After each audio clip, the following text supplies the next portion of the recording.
I didn't unmute my microphone. That's fucking noob. It's fucking embarrassing. Listen, the microphone like mute button is very finicky, and now that I look at it, it's like off center. I don't know. I got this for free at a garage sale. So. I got it for free $99. We are going to talk a little bit about the Falcon and the Winter Soldier, the newest Disney Plus series coming out of the MCU, fresh off the tail of WandaVision. So, the Falcon and the Winter Soldier, I believe, was supposed to be the first series. Mm-hmm. And with COVID, because Falcon and the Winter Soldier is filmed in a lot of different locations, like a lot of different countries.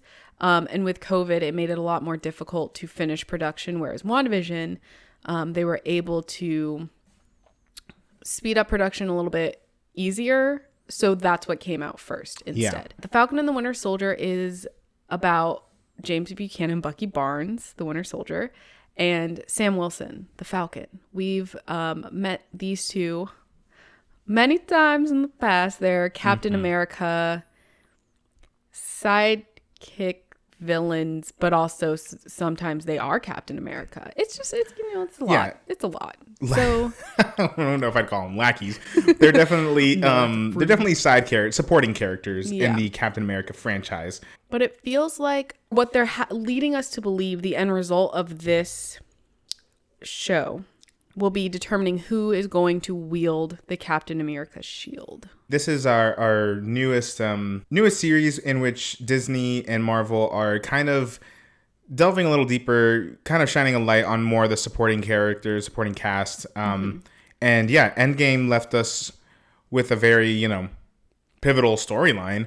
Yeah. Where he seems to be passing the torch over to, or passing the shield over to Sam Wilson. And I love that the episode starts with that same voiceover conversation. Old man Steve Rogers says, like, he gives Sam his shield and is like, how does it feel?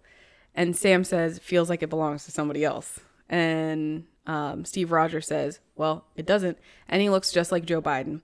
The beginning of this first episode of The Falcon and the Winter Soldier is Sam basically, in a way, giving it back. Mm-hmm. He was saying like he's saying the world needs new heroes. Yeah, we can't just like pass the torch when the person who originated it is like so massively important, not only to like history and the country and the world and the galaxy, but also specifically to Sam. That was Sam's friend. Yeah. How shitty would it feel for him to have to like follow that up and like be the new Captain America? He donates it to the Smithsonian, I believe. To be with the rest of Steve Rogers' like exhibit. That doesn't stay there for very long. So we'll get to that in a minute. So prior to the Smithsonian moment, we get this really great action sequence from just right out the gate. It's very much in the vein of one of my favorite MCU entries, Captain America: The Winter Soldier. One of your favorite and one of the best. And that's not up for argument. That's Sorry. not up for argument. It's one of the best. So we see GSP's character return as I don't know if I'm pronouncing it correctly, but Batroc. Yeah, his character has returned. GSP. He was like just a bad dude, terrorist, whatever. Yeah, so if you remember Winter Soldier, he was the one that fought with Cap on the boat when Cap like took off his shield, or he put his shield on his back and took off his helmet. Yeah. I was like, bah, bah, bah, bah, bah, bah, bah. I was really excited because as soon as I saw that guy, I was like, oh, that's the guy that does this. Like he would hit himself before he fought Captain America. Yeah. John didn't know what the fuck I was saying. John doesn't watch things 3,000 times like I do, especially when they contain Bucky Barnes with his long hair.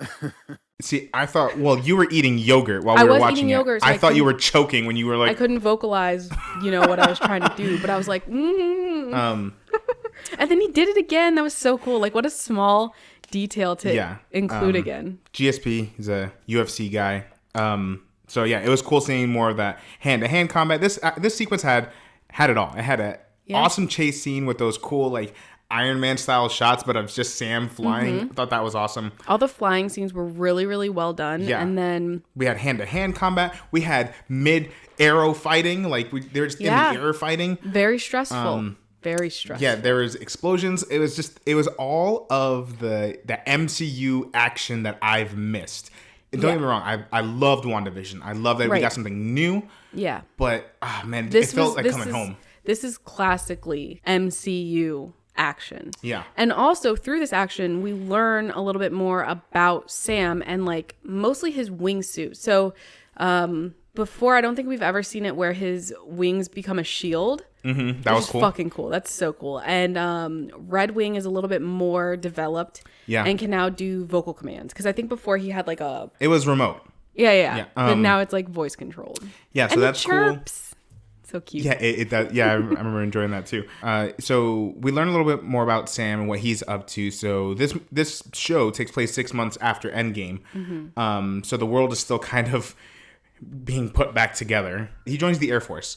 What they're talking about at the beginning, they're like, we got to make sure we get him before he crosses this border because we want to avoid violating the Sokovia Accords. So that's still, that's still looming over the MCU is the Accords.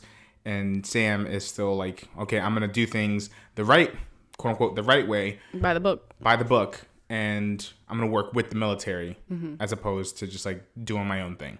Again. Because in Civil War, he was very much on the Cap side of things, which I don't think the U.S. government took too kindly to. Yeah, another action sequence we got, and we'll talk a little bit more about the story details about it, but I just wanted to touch on it now. Yeah, we got some like Winter Soldier action from Bucky. Yeah, like Winter Soldier in his prime. Yeah, so like it was a flashback that he has, and it is brutal. I fell for the jump scare both times I watched it. Going back to the Smithsonian moment, I didn't know Rhodey was going to pop up in the show. Yeah, that was a cool I didn't know James surprise. Rhodes, Don Cheadle was going to pop up in the show. That was really cool. And I loved, there was so much about it I loved. I loved the conversation itself. I loved that it was about, kind of passing the mantle, taking up the mantle, but also just the history between Sam and Rhodey is sometimes so direct and indirect. So like, it's cool because both of them are in these newfound like positions of like, we have to step up because our guys are out. Stark died and Cap he's not necessarily dead, but he's gone. Yeah. I love the imagery that they're both two black men. That's something that the show has not shied from and will only continue to explore going down the line, which I'm very excited about. Right. And like what it means to be that symbol, I didn't even consider. In Civil War, they were on opposite ends. So Rhodey was on Iron Man's side in that big airport battle. It was Vision's fault, but Vision was trying to shoot Falcon out of the air, and that's what caused Rhodey's accident because the Falcon dodged. Yeah. And Falcon tried to save him. Yeah, he tried to fly down and save him. Yeah. So yeah. So I completely forgot that had even existed. Yeah, that was the third thing I was going to mention is that their history, like Sam was, whether again there was more indirect, but he was a big part of what happened to Rhodey. One of the two people who saw him free fall and plummet into the sky, which is still one of like the most visceral shots in the MCU. My heart rate went up when you mentioned it. So it is just like that thunk and then it's silence. It's not about that, but it's just God, but I think that adds to just the gravity of just why it's so important to see them talk to each other. Yeah, I love that, Rhodey is just like, he's being supportive. He's being understanding. Good acting from Don Cheadle. Just his face when he sees that Sam is giving up the shield. And he's like, you're going to make me ask, why aren't you doing this? Because you probably should. Seems like a no-brainer, right? And I think that's very interesting because at the end of Endgame, when he handed him the shield and was like, it's yours now, I was like, oh, I knew that in the comics, Sam becomes Captain America at some point. Like, I knew that was a story. So I was like, oh, they're doing this. Like, this is it. This is that moment. Next time we see him, he's going to be Yeah. Yeah. Marvel's really good about subverting expectations because now there's this whole conflict that I didn't expect to be there where he's like, I actually don't want to. And again, I think they're leading up to him eventually becoming Captain America. Just that the fact that there is even like that consideration, it's good on Marvel from like a storytelling standpoint. But it also speaks volumes to Sam as a character for him to just not be like, okay. Sam deserves to be Captain America, and I'll tell you why. When we first meet him in Captain America 2, we see him, they're both running and whatever. But the next time Steve goes to see him, he is leading a support group. Yeah. And it's like, I don't know, and he spends all his now he's trying to spend his time, now that he's back from the dead. The Avengers are for the moment disbanded. He's trying to help out his family. Sam is a good man. Yeah, like through and through a good person. Yeah, and when Steve Rogers took Natasha in Winter Soldier and like knocked on his door and was like, everyone's trying to kill us, and he's like, not everybody. Like, he didn't have to do that. You barely know these people. Yeah, he didn't let them into their home, like knowing that people were trying to kill them. He was like, oh, come on in, I'll make you eggs. Like, that's purely like a good person. Yeah, I stand Sam Wilson. I love his character. And who else ran a support group? Steve Rogers. Yep. So I was like, yeah, he is Captain America. So anyway, I'm excited to see how that story plays out. But something you mentioned earlier, we did meet our new favorite little army guy. Well, maybe he's our favorite. We'll see how he plays out in this show. Joaquin Torres. Yeah. Who I would like to say is all of us, with how excited he got to see Sam do his thing in the air. When I first saw him on screen, I remembered mentioning to you, he reminds me of, like, he gives that Tom Holland vibe. Yeah. Like Tom Holland as Peter Parker vibe. Just like very happy to be there. Yeah. Happy to be a part of it. I love the moment when Sam succeeds and he's just like Joaquin so excited. Stops driving. He's like, yeah, oh my God. Like, it was so cool. I'm like, that is me. And then as we went on through this thing, I'm like, okay, he's either going to be bad or he's going to die. I hope it's neither. Me too. But I didn't know who he was to become in the comics. So in the comics, which of course, isn't necessarily true to everything the MCU or any comic book movie does or a show. But in the comics, Joaquin Torres does take up the mantle of the Falcon when Sam takes up the mantle of Captain America. His powers are very different. They do like experiments on him and they like make him part bird or some shit like that. So it's a little weird. Granted, on the directions this show could take, I mean, they could do that. But it just more seems like, because a lot of the MCU seems tech based. So, I mean, It wouldn't be a big thing to like teach him how to use the wings and stuff like that. Yeah. So I'm excited to see how his arc plays out. I don't think he'll be a villain. I sure as hell hope he doesn't die. But I mean, we'll see. We meet the Flag Smashers, which is they're named after a Marvel villain from the comics. Yeah, it's a Captain America villain. Just one guy named Flag Smasher. Yeah, who was like, I like the idea of it being like a anarchist organization. It makes sense. Yeah. In the show, they're like anarchists in a way where they don't think that like individual governments should exist. It should just be like one big ass group of people on the planet. Yeah, we learn in the show that they liked how the world was during the blip. They preferred, a world without borders. Right. And like yeah. I don't know, look like shit to me, but whatever. Yeah, exactly. To each their own, I guess.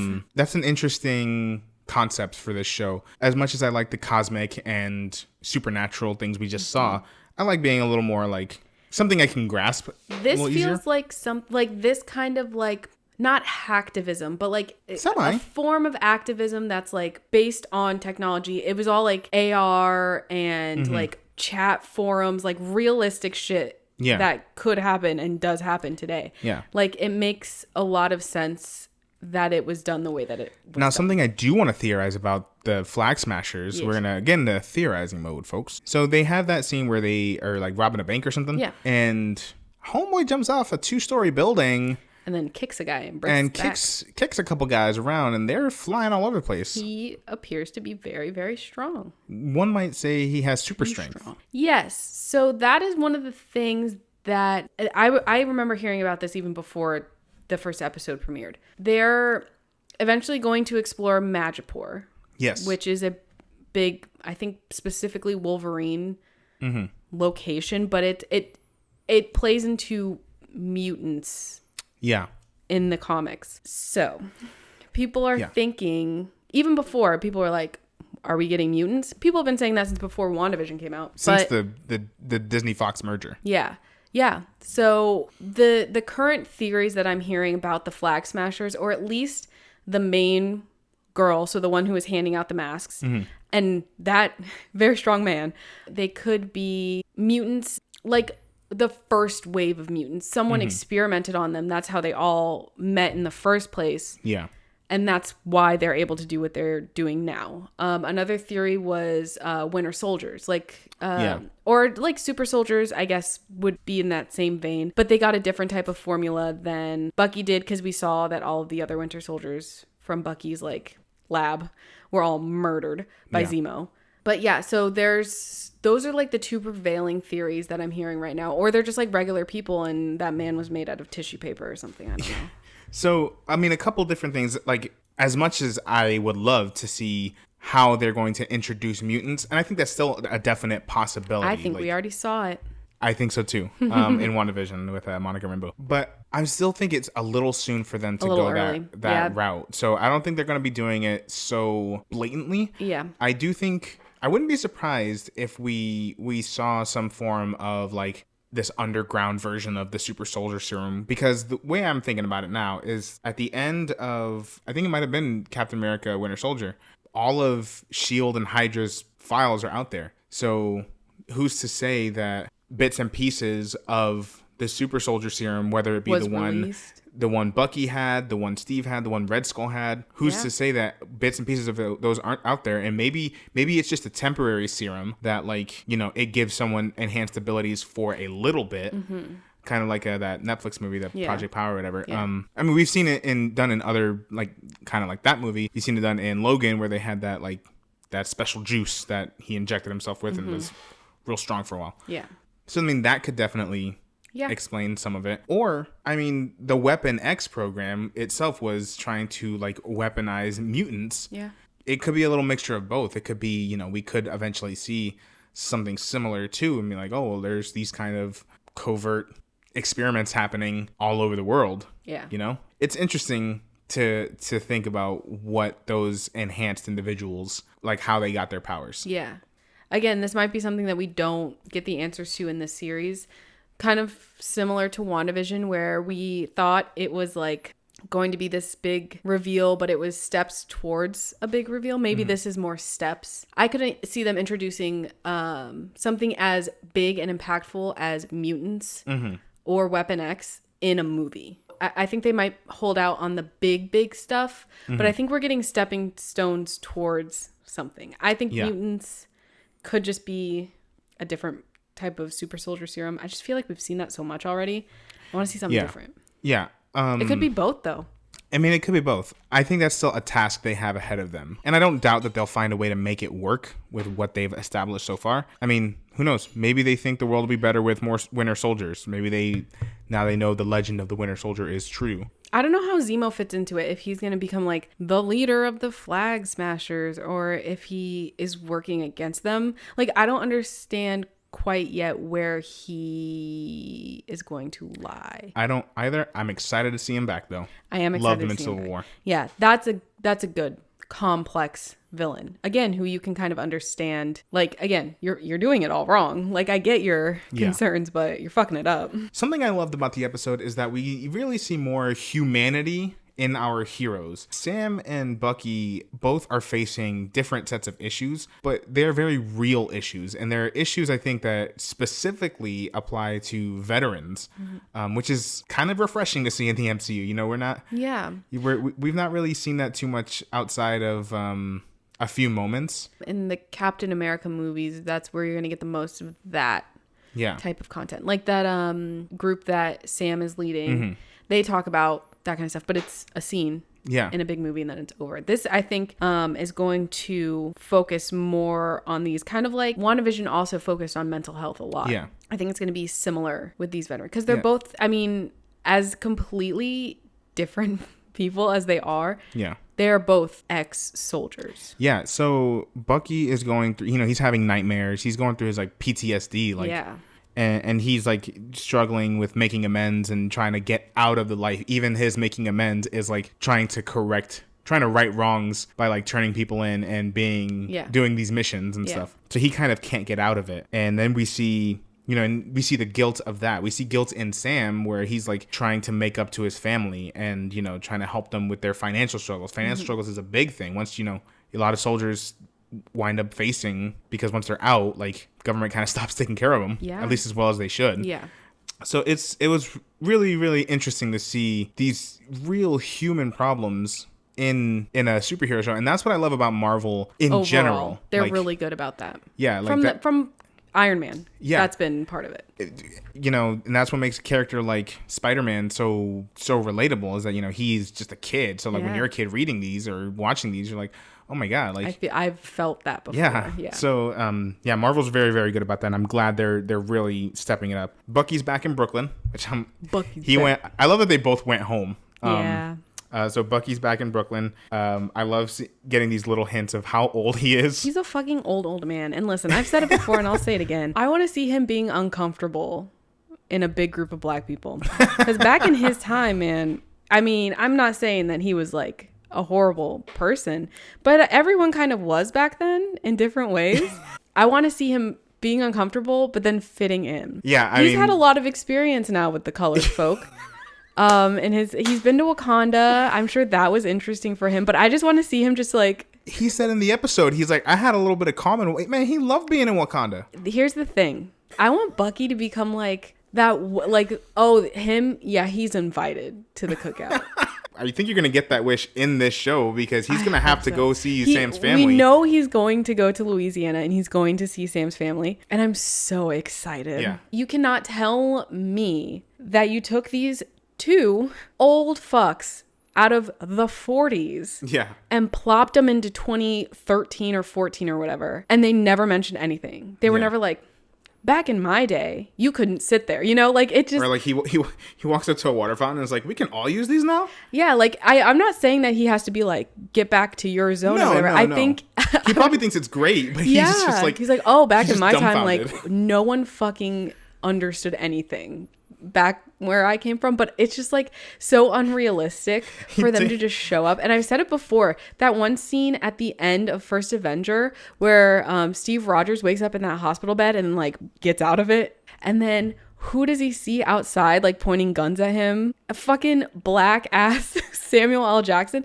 No way in hell that Steve Rogers for a second wouldn't be like, what the fuck? I'd like to think that both Steve and Bucky were good men in their time as well as current. I think but that I get what you're proven. saying though. Like there's some shit that they wouldn't be able to help. There's some things that were so baked into the culture at the time that like you can't shake that. Yeah. Even if you have the best of intention. Yeah. But I also love the references to like Bingle. What the fuck is Bingle? I was gonna say bingo and pinnacle. Pinnacle. And I said bingle. Isn't it pinnacle? They said in the show they pronounce it as pinnacle. Are you sure about that? Someone give us a quick check on how to spell pinnacle, because I always thought it was knuckle. Maybe pinnacle. Pinnacle. That game. So and then he brings flowers on his first date. Yeah, and with she's this woman. like, "This is old fashioned." Yeah, and he's talking about the 90-year-olds in the paper dying. He's like, "Oh, so young." Yeah. Shut up, Bucky. So fucking old.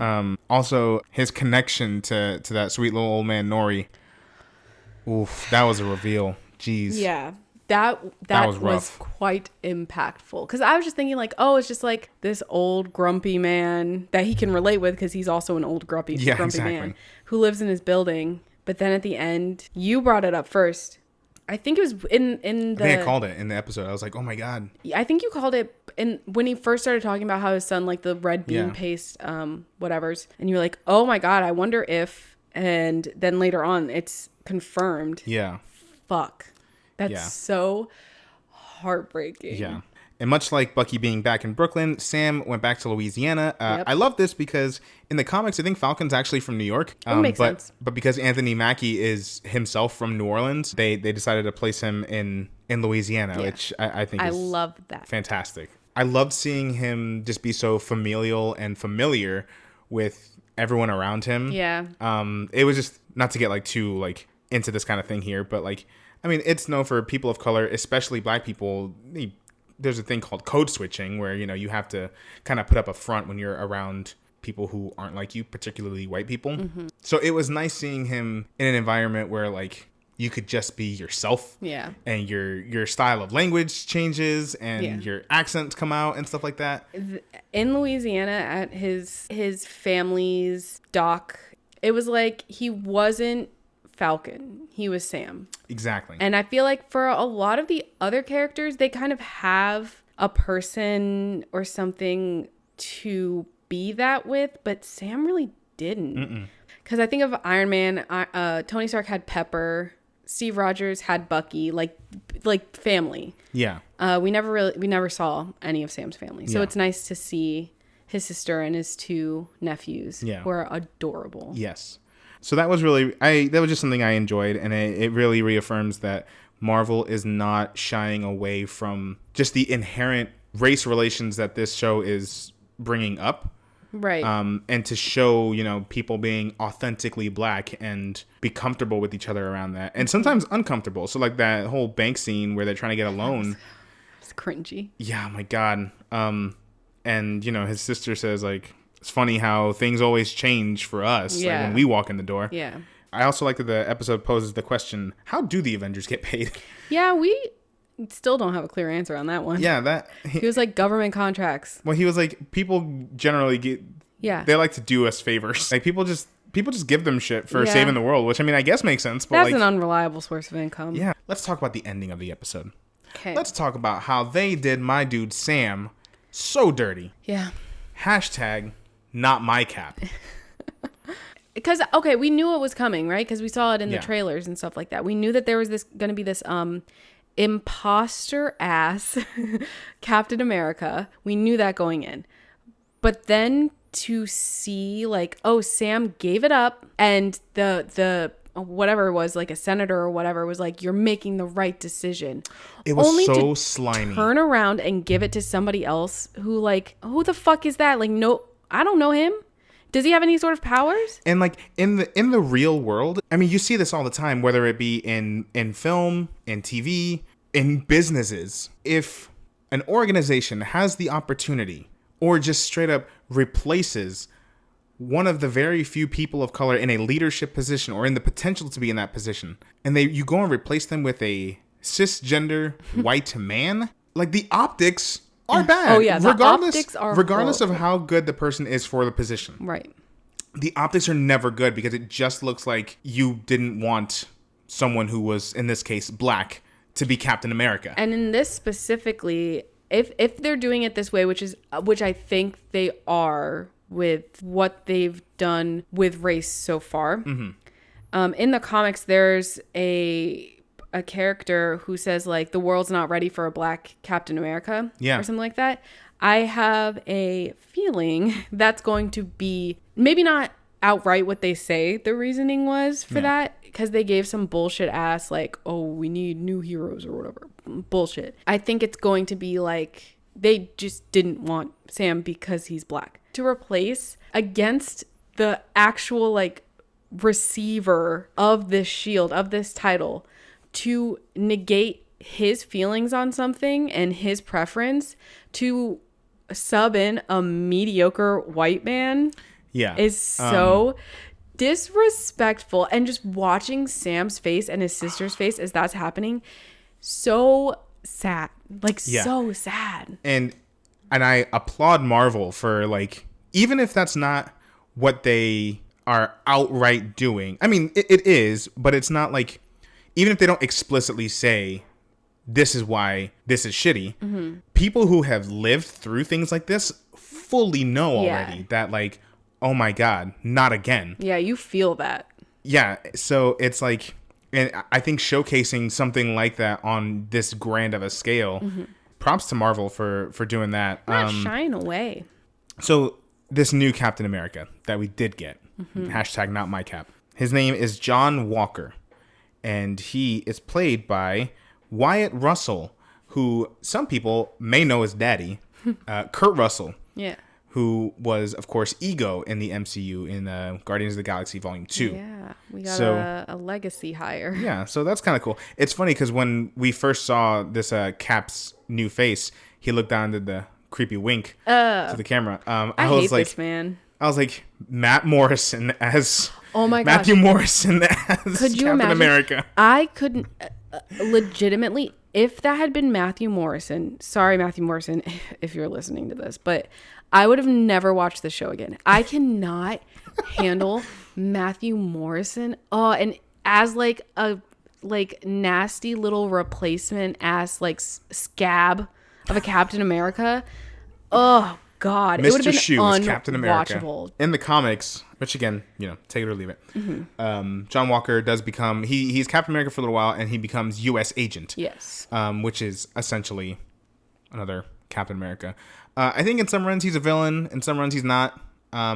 So it'll be interesting to see what they do. I think for the purposes of this show, we'll probably see him as more of a placeholder than like a big time character throughout the MCU. Yeah, that's one thing. I don't think he's going to be like a villain. It'll be interesting to see if there's a scene where like, I don't know why I just thought of this, but like, remember in Daredevil season 3, there's a storyline where Bullseye is in the Daredevil uniform and he is like causing mayhem all over Hell's Kitchen. And then there's that scene where we have Matt Murdock, this fake Daredevil, and Kingpin all fighting. Yeah. I wonder if there's going to be a scene where we see like 2 Captain Americas and like some bad guy and they're just all kind of fighting each other. Yeah, but that was the first episode of the Falcon and the Winter Soldier. Personally, I loved it. I think for an episode that was like a lot of setup, it wasn't like set up for, there were parts of it that were set up for the main story. I think one of the big stories obviously is the Captain America thing, but like a lot of it was just kind of them as people. We had that scene,